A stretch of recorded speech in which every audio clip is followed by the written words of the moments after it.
Hello दोस्तों, नमस्कार, good morning, सुप्रभात। आज है 28 जनवरी। आज हम लेकर आए हैं आपके लिए करंट अफेयर से संबंधित प्रश्नों को।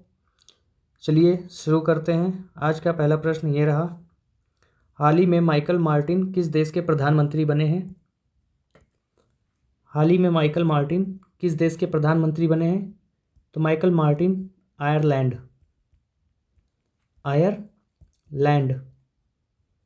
आयरलैंड देश के प्रधानमंत्री बने हैं। आयरलैंड देश के पीएम।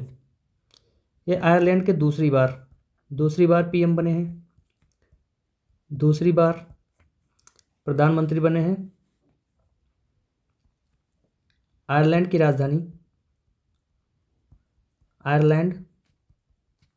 राजधानी बर्लिन या यूरोप महाद्वीप में स्थित देश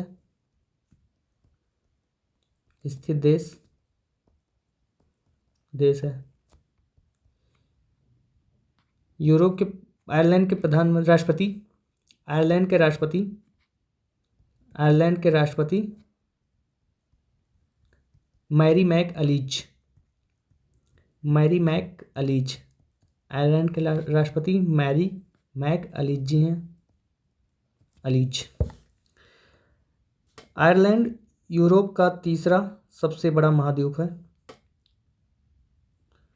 आयरलैंड यूरोप का तीसरा सबसे बड़ा द्वीप।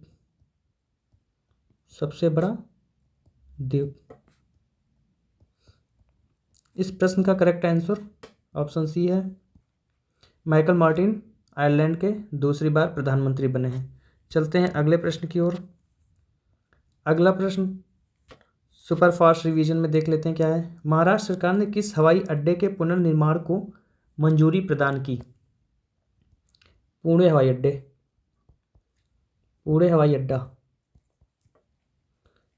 अड्डा को महाराष्ट्र सरकार ने निर्माण के लिए मंजूरी दी है।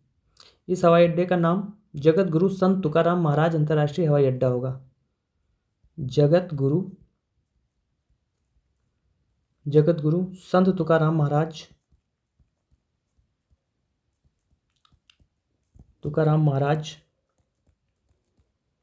अंतर्राष्ट्रीय हवाई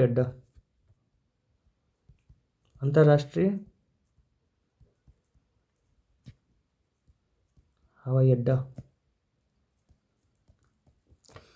अगला सुपरफास्ट क्वेश्चन, छठवें राज्य खाद्य सुरक्षा सूचकांक शीर्ष 4 स्थान प्राप्त करता राज्य केंद्र शासित प्रदेश कौन है?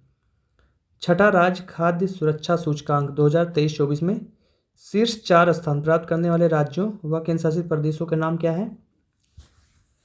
पहले स्थान पर केरल, दूसरे स्थान पर तमिलनाडु, तीसरे स्थान पर जम्मू एंड कश्मीर, चौथे स्थान पर गुजरात। दोस्तों, यदि आप हमारे चैनल पर नए हैं तो हमारे चैनल को सब्सक्राइब कर लीजिए, लाइक और अपने दोस्तों में शेयर भी कर लीजिए।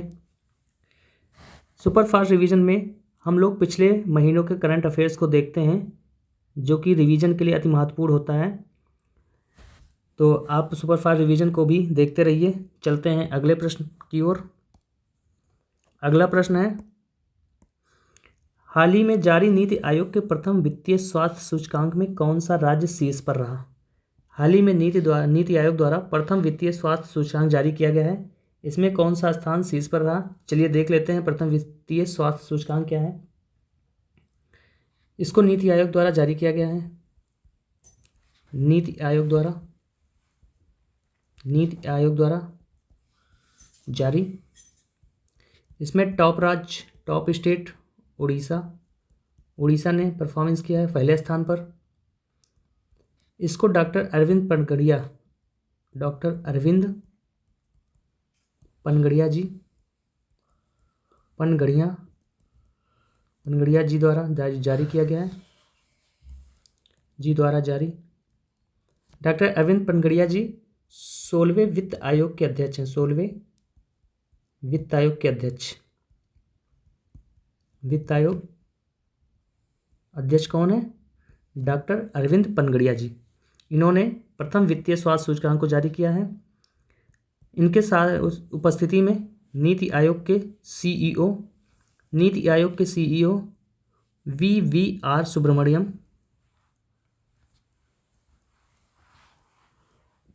सुब्रमण्यम,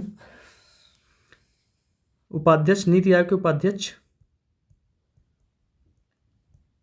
उपाध्यक्ष सुमन बेरी, इन लोगों की उपस्थिति में जारी किया गया। इस रिपोर्ट का आधार वर्ष 2022-23 वित्तीय वर्ष है। इस रिपोर्ट के माध्यम से राज्यों के वित्तीय प्रबंधन, देख रेख आदि की निगरानी की गई है। चलते हैं इस प्रश्न का करेक्ट आंसर ऑप्शन ए है, ओडिशा प्रथम वित्तीय स्वास्थ्य सूचकांक में टॉप पर रहा। चलिए अगला प्रश्न देख लेते हैं। अगला प्रश्न सुपरफास्ट रिवीजन में केंद्र सरकार ने किस केंद्र शासित प्रदेश की राजधानी का पुनर्नामकरण करने का निर्णय लिया है? केंद्र सरकार ने किस केंद्र शासित प्रदेश की राजधानी का पुनर्नामकरण करने का निर्णय लिया है? इस प्रश्न का उत्तर है अंडमान निकोबार। अंडमान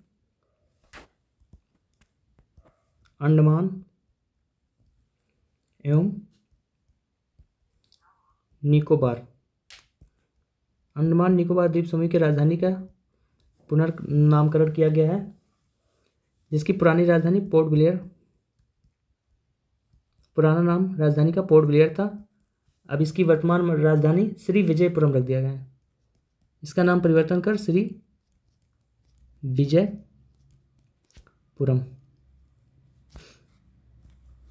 इसका नामकरण करके पोर्ट ब्लेयर का अब नया नाम क्या हो गया है? श्री विजयपुरम। चलिए दूसरा, अंतर्राष्ट्रीय बौद्ध मीडिया सम्मेलन बुद्धिस्ट मीडिया कॉन्क्लेव कहाँ आयोजित किया गया?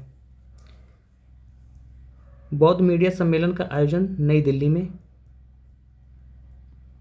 दिल्ली में 11 सितंबर 2024 को किया गया। चलिए अगला प्रश्न देख लेते हैं। अगला प्रश्न है, हाल ही में भारत और किस देश ने शामपुर सौर संयंत्र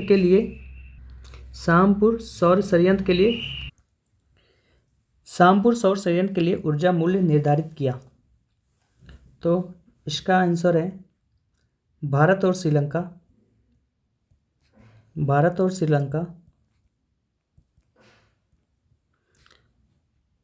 ऊर्जा सहयोग की मजबूती हेतु ऊर्जा सहयोग को मजबूत करने के लिए ऊर्जा मूल्य निर्धारित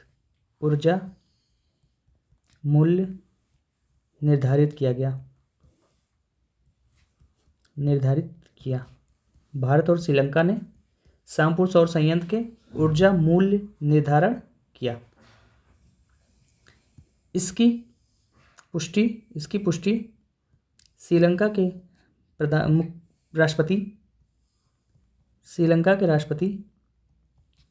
श्रीलंकन राष्ट्रपति प्रेसिडेंट ऑफ श्रीलंका अनुरा कुमारा दिसानायके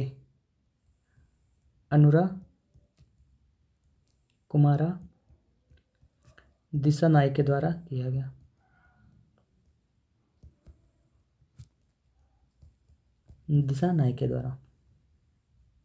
तो इस प्रश्न का करेक्ट आंसर ऑप्शन सी है, श्रीलंका। अंतर्राष्ट्रीय सोलर संगठन के बारे में जान लेते हैं। अंतर्राष्ट्रीय सौर संगठन के बारे में, इसका हेडक्वार्टर नई दिल्ली, इसका हेडक्वार्टर गुरुग्राम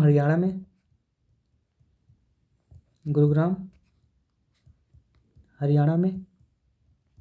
इसके वर्तमान अध्यक्षता भारत द्वारा किया जा रहा है।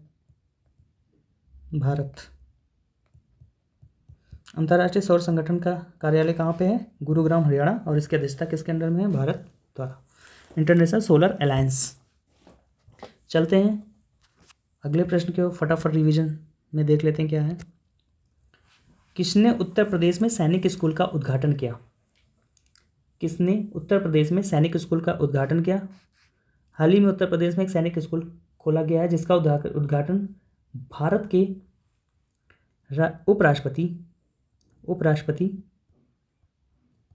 राष्ट्रपति जगदीप धनखड़ जी द्वारा। जगदीप धनखड़ जी द्वारा किया गया है। इसका उद्घाटन गोरखपुर में सैनिक स्कूल का उद्घाटन गोरखपुर में किया गया है। अगला प्रश्न है, प्रधानमंत्री नरेंद्र मोदी ने वीडियो कॉन्फ्रेंसिंग के जरिए कहाँ जल संचय जन भागीदारी पहल की शुरुआत की? जल संचय जन भागीदारी पहल की शुरुआत माननीय प्रधानमंत्री जी द्वारा सूरत गुजरात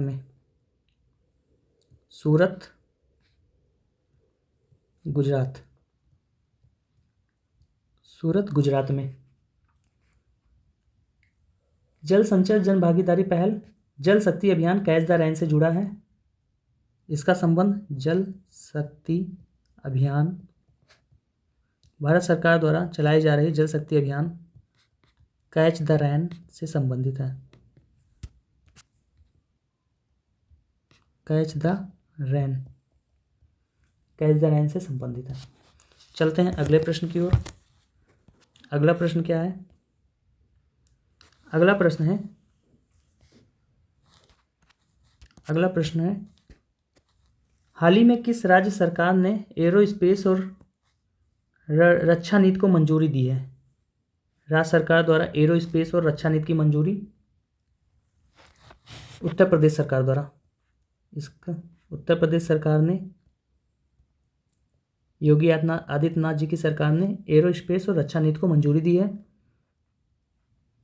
इसका उद्देश्य ऑब्जेक्टिव क्या है? एरोस्पेस और डिफेंस रीजन को, डिफेंस सेक्टर को यानी रक्षा क्षेत्र को मजबूत बनाना, सशक्त बनाना, इस नीति का उद्देश्य है। एरोस्पेस और रक्षा नीति 2024। इससे देश की यूपी रक्षा औद्योगिक गलियारे में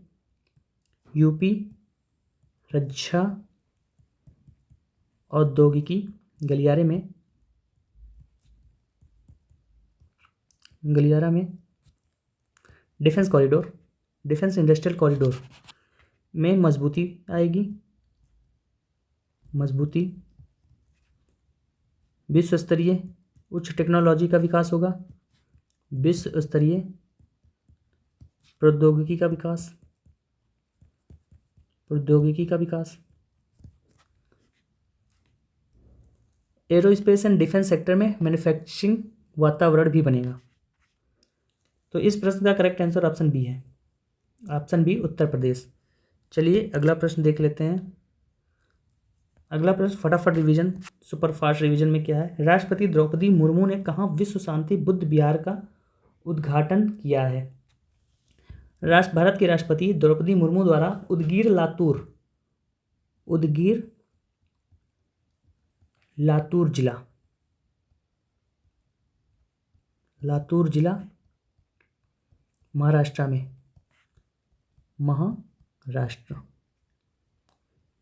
में बुद्ध विहार का उद्घाटन किया। विश्व शांति बुद्ध विहार का उद्घाटन किया गया है। ये अगला प्रश्न है, उत्तर प्रदेश सरकार ने किस विश्वविद्यालय के मुख्य भवन में वैदिक 3D संग्रहालय बनाने को मंजूरी दी?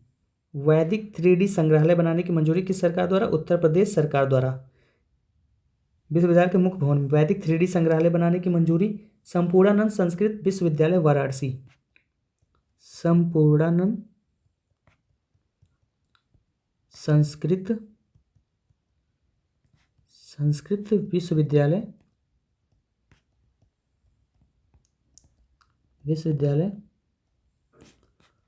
वाराणसी को,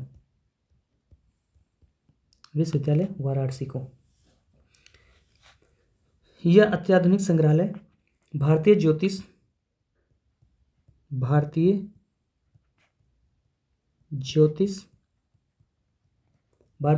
खगोल विज्ञान और वैदिक साहित्य को समर्पित है। खगोल विज्ञान एस्ट्रोनॉमी और वैदिक साहित्य को समर्पित।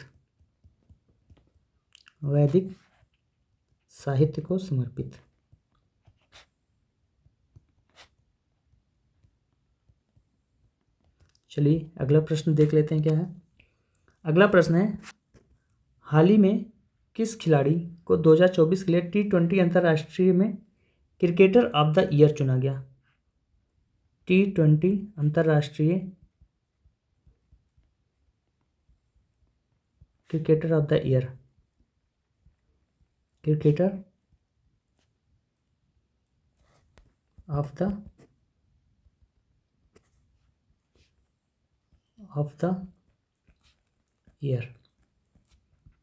भारत के तेज गेंदबाज अर्शदीप सिंह, भारतीय क्रिकेट टीम के तेज गेंदबाज अर्शदीप सिंह को T20 अंतर्राष्ट्रीय क्रिकेटर ऑफ द ईयर चुना गया है। ये विश्व के प्रथम बॉलर हैं, विश्व के प्रथम फास्ट बॉलर जिनको ये अवार्ड मिला है। अर्शदीप सिंह को अंतर्राष्ट्रीय क्रिकेटर ऑफ द ईयर का अवार्ड दिया गया है। भारत के तेज गेंदबाज,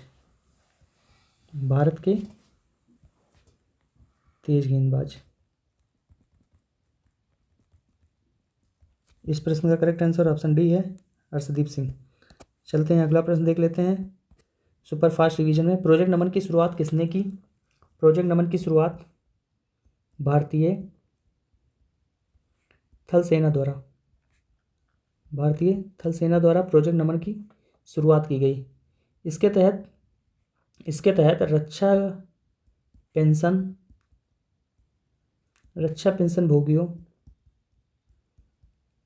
पेंशन भोगियों, भूतपूर्व सैनिकों यानी रक्षा पेंशन पाने वाले व्यक्तियों, भूतपूर्व सैनिकों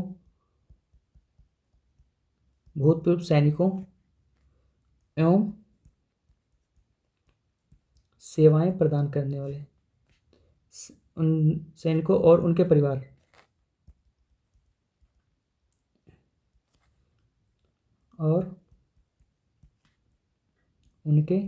परिवारजन को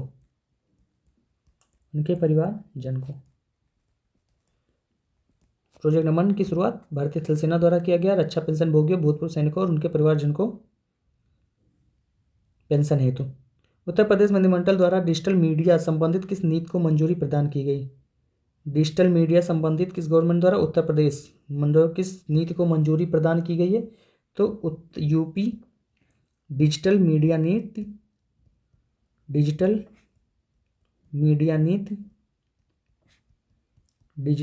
नीति 2024। चलिए अगला प्रश्न देख लेते हैं। अगला प्रश्न है, हाल ही में कहाँ चिनार के पेड़ों को जियो टैगिंग करने की प्रक्रिया शुरू हुई? चिनार के पेड़ों को जियो टैगिंग जम्मू कश्मीर सरकार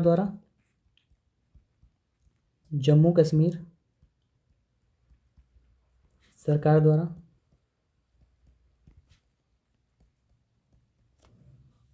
जियो टैगिंग किया गया। चिनार के पेड़ों को जियो टैगिंग किया गया। ये जम्मू कश्मीर का विरासत पेड़ है, विरासत पेड़ है। इसकी रक्षा व निगरानी हेतु जियो टैगिंग अपनाया गया। निगरानी व रक्षा संरक्षण हेतु ये सब हेतु डिजिटल आधार प्रदान किया गया है। तो चिनार के पेड़ों को जियो टैगिंग की सुविधा जम्मू एंड कश्मीर सरकार द्वारा किया गया है। चलते हैं अगले प्रश्न की ओर। अगला सुपरफास्ट रिवीजन में है, उत्तर प्रदेश राज्य पिछड़ा वर्ग आयोग का अध्यक्ष किसे नियुक्त किया गया है? तो उत्तर प्रदेश राज्य पिछड़ा आयोग का अध्यक्ष राजेश वर्मा राजेश वर्मा।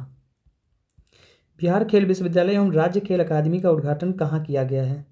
बिहार खेल विश्वविद्यालय और राज्य खेल अकादमी का उद्घाटन राजगीर नालंदा में। राजगीर नालंदा।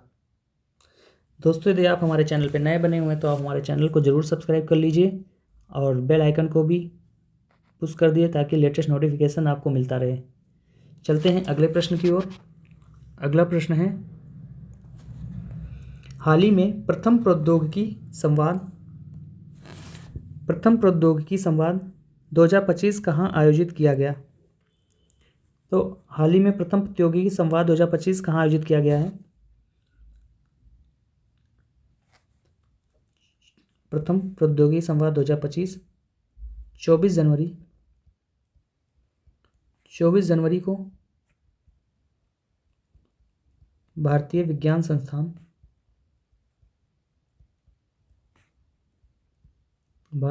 संस्थान द्वारा बेंगलुरु में इसका उद्घाटन डॉक्टर जितेंद्र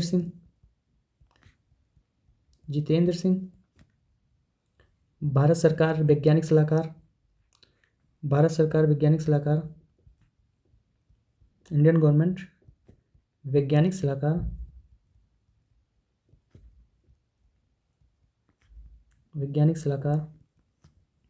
अजय कुमार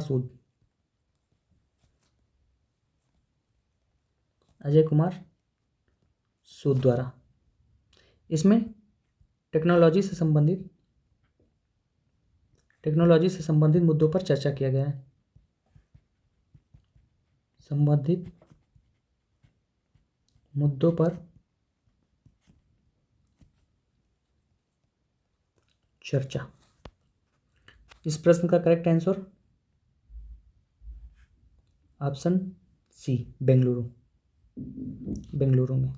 चलते हैं अगले प्रश्न की ओर। अगला प्रश्न फटाफट रिवीजन है, सुपर फास्ट रिवीजन से। केंद्र सरकार ने केंद्र शासित प्रदेश लद्दाख में कितने नए जिलों के गठन की घोषणा की है?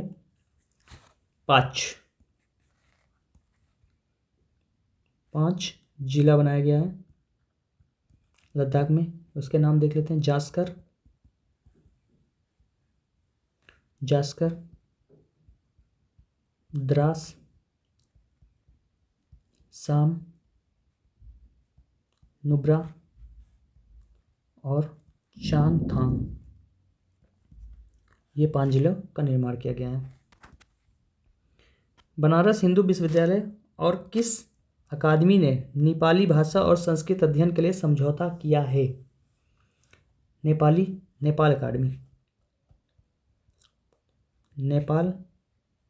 अकादमी द्वारा समझौता किया गया है बनारस हिंदू विश्वविद्यालय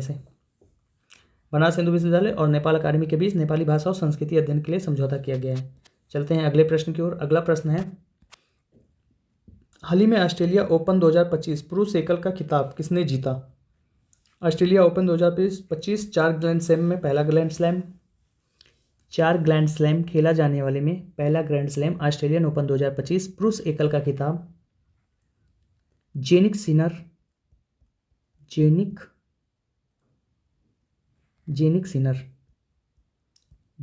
द्वारा जीत लिया गया है पुरुष वर्ग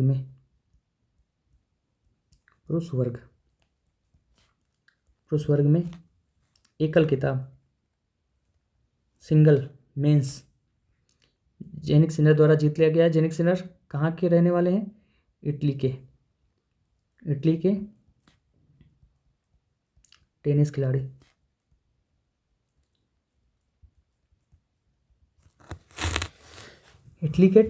हैं ये। इनके द्वारा ऑस्ट्रेलिया ओपन 2025 का खिताब जीत लिया गया है। वेरी इंपॉर्टेंट है ये। हराया किसको है? अलेक्जेंडर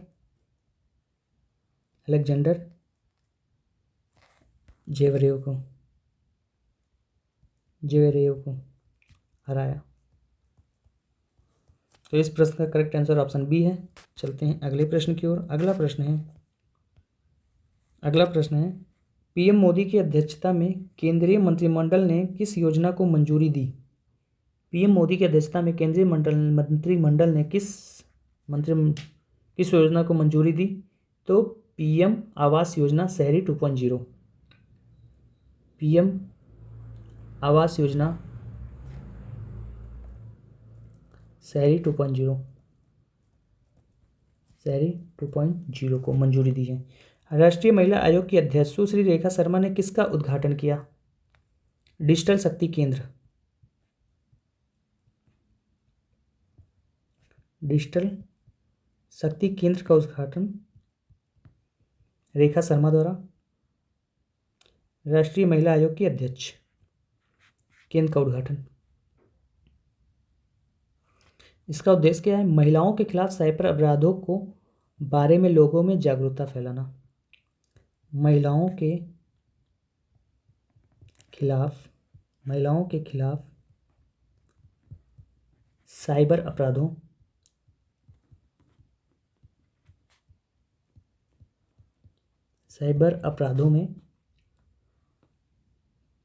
के बारे में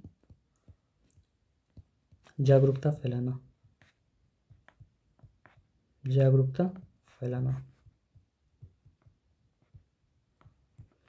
चलिए अगला प्रश्न देख लेते हैं। अगला प्रश्न है फटाफट रिवीजन। अगला प्रश्न है, हाल ही में किस देश में अंतर्राष्ट्रीय पश्मीना महोत्सव आयोजित किया गया? तो अंतर्राष्ट्रीय पश्मीना महोत्सव का आयोजन नेपाल में ये पहला महोत्सव है, पहला पश्मीना महोत्सव है। पश्मीना पर्शियन शब्द से बना है, पर्शियन शब्द है जिसका अर्थ ऊन होता है। ये उत्कृष्ट क्वालिटी का ऊन होता है जिससे शॉल वगैरह का निर्माण होता है। शॉल वगैरह बहुत ही पतला होता है, बहुत पतला सा फर्म होता है इसका। तो अंतर्राष्ट्रीय पश्मीना महोत्सव का आयोजन नेपाल में किया गया है। इस प्रश्न का करेक्ट आंसर ऑप्शन डी है। चलते हैं अगले प्रश्न की ओर। अगला प्रश्न है फटाफट सुपर फास्ट रिवीजन सीरीज। आपदा जोखिम प्रबंधन के लिए बीमा समाधान को कार्यान्वित करने वाला देश का पहला राज्य कौन सा है? तो इस प्रश्न का करेक्ट आंसर नागालैंड। आपदा जोखिम प्रबंधन के लिए बीमा समाधान को कार्यान्वित करने वाला देश का पहला राज्य। आपदा जोखिम प्रबंधन, डिजास्टर मैनेजमेंट के लिए इंश्योरेंस पॉलिसी लाने का कार्य भारत का पहला राज्य कौन बन गया है? नागालैंड। देश में 3 नए आपराधिक कानूनों के सुचारू कार्यान्वयन को सुनिश्चित करने हेतु कौन से 4 ऐप शुरू किए गए हैं? 3 नए आपराधिक कानून लागू किया गया था, उसके लिए 4 ऐप शुरू किया गया था। उसके क्या नाम है? ई साक्ष्य, न्याय सेतु, न्याय श्रुति,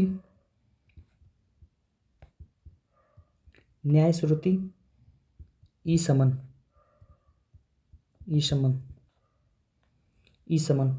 प्रारंभ किया गया है। चलिए अगला प्रश्न देख लेते हैं। हाल ही में किसने युद्ध क्षेत्र निगरानी प्रणाली संजय का अनावरण किया? युद्ध क्षेत्र निगरानी प्रणाली संजय का अनावरण किया भारत के रक्षा मंत्री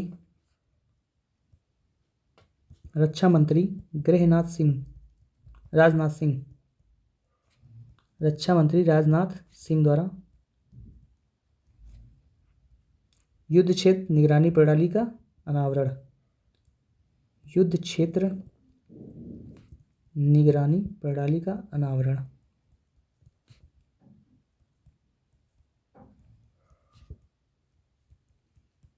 अनावरण किया।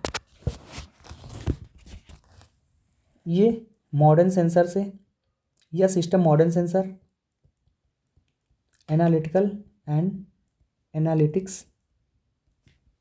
एनालिटिक्स प्रौद्योगिकी टेक्नोलॉजी से सुसज्जित है, प्रौद्योगिकी से लैस। इसका विकास भारतीय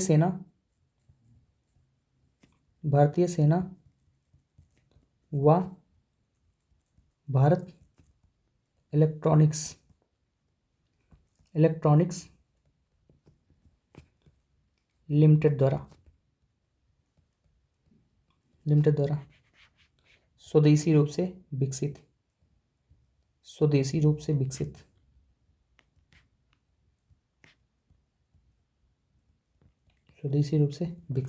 इस प्रश्न का correct answer option C, Bharat के रक्षा मंत्री राजनाथ सिंह द्वारा युद्ध क्षेत्र निगरानी प्रणाली संजय का अनावरण किया गया है।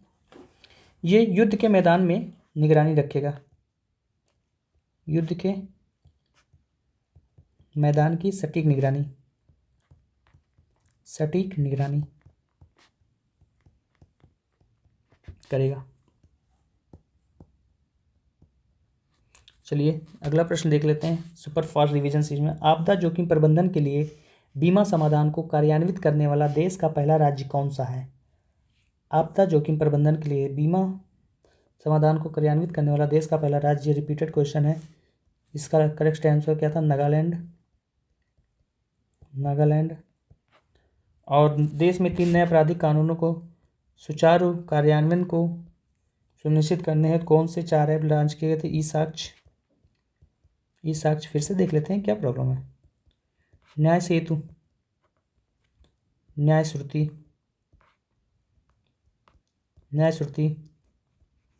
ई समन।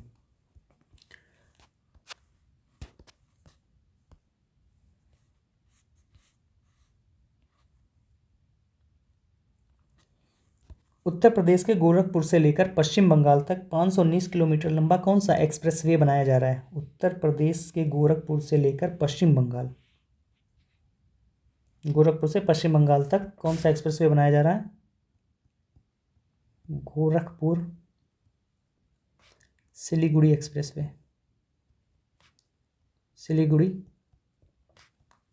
एक्सप्रेसवे का निर्माण किया जा रहा है। ये 519 किलोमीटर है। चलिए थैंक यू, आज का लेक्चर यहीं पे समाप्त होता है। कैसा रहा आज का लेक्चर आप लोग कमेंट सेक्शन में ज़रूर कमेंट कीजिएगा। और अगर आपने चैनल को सब्सक्राइब नहीं किया है तो चैनल को सब्सक्राइब कर लीजिए और अपने दोस्तों में इसके लिंक को शेयर भी कर दीजिए। आप हमारे टेलीग्राम ग्रुप को ज्वाइन कर लीजिए जिसमें आपको PDF मिलते रहेंगे। टेलीग्राम का लिंक अबाउट सेक्शन या डिस्क्रिप्शन में, नीचे डिस्क्रिप्शन में दिया है, आप उससे जाके लिंक ऐड कर लीजिए और टेलीग्राम में जुड़ जाइए। मिलते हैं अगले लेक्चर में। इस लेक्चर को यहीं पे समाप्त करते हैं। धन्यवाद। जय हिंद, जय भारत। आप लोग अपना बहुत ख्याल रखिएगा, खूब अच्छे से पढ़ाई कीजिए। जय माता दी।